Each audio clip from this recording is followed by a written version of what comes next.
అధికారం పోవడంతో బీఆర్ఎస్ నేతలు పిచ్చి పట్టినట్లుగా మాట్లాడుతున్నారు అని MLC doctor Balmuri Venkat fire అయ్యారు. ఇష్టం వచ్చినట్టు మాట్లాడితే చూస్తూ ఊరుకోము అని అన్నారు. బీఆర్ఎస్ ను తెలంగాణ ప్రజలు తిరస్కరించినా అహంకారం తగ్గలేదు అని విమర్శించారు.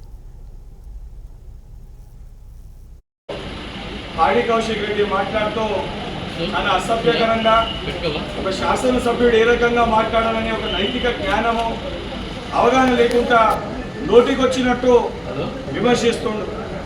కౌశిక్ రెడ్డి ముందుగా ఒక శాసనసభ్యునిగా నీకు సిగ్గుంటే ఏ రకంగా మాట్లాడాలి, ఏ రకంగా ప్రవర్తించాలి, ఒక శాసనసభ్యుడు తన నియోజకవర్గ సమస్యల పైన అసెంబ్లీలో ప్రస్తావించాలి. కానీ నువ్వు శాసనసభ్యుడిగా కానీకి నీ కుటుంబాన్ని పనంగా పెట్టి గెలిపించకపోతే కుటుంబ సమేతంగా మేము ఆత్మహత్య చేసుకుంటాము, ప్రజలు గెలిపించాలని చెప్పి హుజరాబాద్ ప్రజల్ని మోసం చేసినావు. నీకు అర్థమయ్యే విధానంలో ఏదైతే అనేక సందర్భాల్లో ప్రస్తావించడం జరిగింది. ఈరోజు మీ 10 ఏళ్ల పరిపాలనలో బీఆర్ఎస్ పార్టీ 10 ఏళ్ల పరిపాలనలో ఏమి చేసిందో కనీసం నీకు అవగాహన లేదు.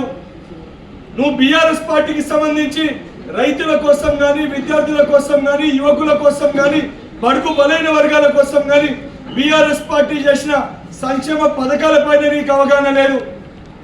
దానికంటే ఏదైతే హుజరాబాద్ నియోజకవర్గంలో బీఆర్ఎస్ పార్టీ కూడా ఒక సంక్షేమ పథకాన్ని తీసుకొని వచ్చినప్పుడు దళితులకి 17 లక్షల మంది ప్రజల దగ్గరికి వెళ్ళి ఉద్యోగాలు పెట్టిస్తా అని చెప్పి డబ్బు తీసుకొని అక్కడ ప్రజల్ని మోసం చేసిన నువ్వు ఆ నియోజకవర్గం గురించి మాట్లాడే అర్హత ఉందా? ఒక్కసారి నిన్ను నువ్వు ఆలోచన